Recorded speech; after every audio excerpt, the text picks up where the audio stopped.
특별 재난지역으로 선포된 강원도 산불 지역 피해 조사가 본격적으로 이루어지고 있습니다. 이재민은 900명을 넘어섰고 비닐하우스나 축사 등 농축산 시설에 대한 피해가 크게 늘었습니다. 산불의 원인을 찾기 위한 경찰 수사도 진행되고 있습니다. 취재 기자 연결합니다. 이상곤 기자. 네, 전국보입니다. 네, 먼저 피해 상황부터 정리해 주실까요? 네, 산불로 인한 피해 규모가 속속 확인되고 있습니다. 중앙재난안전대책본부는 지금까지 이번 산불로 주택 470여 채가 피해를 본 것으로 잠정 집계했습니다. 오후 들면서 농축산 시설과 장비 등에 대한 피해가 크게 늘었습니다. 오후 2시 기준으로 비닐하우스와 농업시설 140여 동과 농림축산기계 590여 대가 불에 탄 것으로 조사됐습니다. 축사는 70여 곳이 피해를 봤으며 가축은 4만 2천여 마리가 폐사한 것으로 확인됐습니다. 집을 잃은 이재민은 모두 900여 명으로 집계됐습니다. 이 가운데 가족이나 친척집 등에서 지내는 이재민을 제외한 750여 명은 마을회관이나 체육관 등 임시숙소 20곳에서 생활하고 있습니다. 학교 부속시설 등 11곳도 피해를 본 것으로 확인됐지만 수업에 어려움이 없다고 판단돼 잠시 휴업에 들어갔던 52개 학교는 오늘부터 정상 수업에 들어갔습니다. 네, 이재민들은 지금 마을회관에서 피난 생활하고 있는데요. 정부가 공공기관 연수원을 활용하기로 했다고요? 네, 정부는 이재민 불편을 해소하기 위해 공공기관 연수원 96개 객실을 이재민 숙소로 제공하기로 했습니다.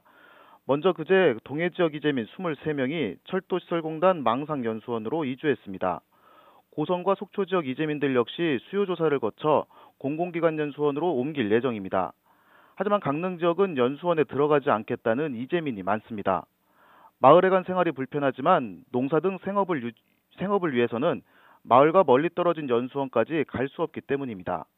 정부와 지자체는 컨테이너 주택이나 임대주택 등 이재민 수요에 맞게 주택 이주를 지원할 예정입니다. 하지만 한순간에 삶의 터전을 잃은 이재민들은 좀 더 근본적으로 주거 문제를 해결해 주기를 바라고 있습니다. 네, 이렇게 큰 산불이 어떻게 일어나게 된 건지 원인에 대한 조사는 이루어지고 있습니까? 네, 이번 산불로 동해안 산림 530헥타르가 불에 탔습니다. 경찰과 소방 산림당국은 강릉과 고성 인제 등 산불 최초 발화 지점에 대한 합동 감식을 진행했습니다. 일단 고성에서 시작돼 속초로 확산한 산불에 대한 수사는 전신주 개폐기에 집중돼 있습니다. 오늘은 한전과 국가수 직원들이 전신주를 뽑아 이물질 등에 대한 성분 분석에 나섰습니다. 저희 YTN이 처음 보도한 것처럼 전신주에서 불꽃이 튀면서 불이 시작되는 모습이 CCTV에 그대로 찍혔기 때문입니다.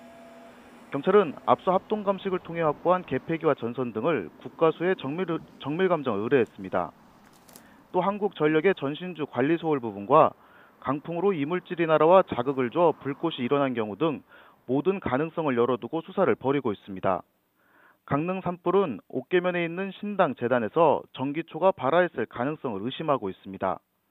전기적 요인뿐만 아니라 자주 불을 피웠다는 주변인 진술에 따라 초가 바람에 넘어지면서 불이 났을 가능성도 염두에 두고 있습니다. 인제 산불은 도로 옆 야산 약수터 인근에서 불이 시작된 것으로 전해졌지만 발화 지점을 비추는 CCTV가 없어 원인 규명에 애를 먹고 있습니다. 경찰은 농산물 소각이나 담뱃불 등 같은 실화 가능성에 무게를 두고 목격자를 확보하는 데 주력하고 있습니다. 화재 원인에 대한 결과는 국가수 감식이 끝나는 2주 정도 뒤에 나올 예정입니다. 지금까지 전국부에서 YTN 이상곤입니다.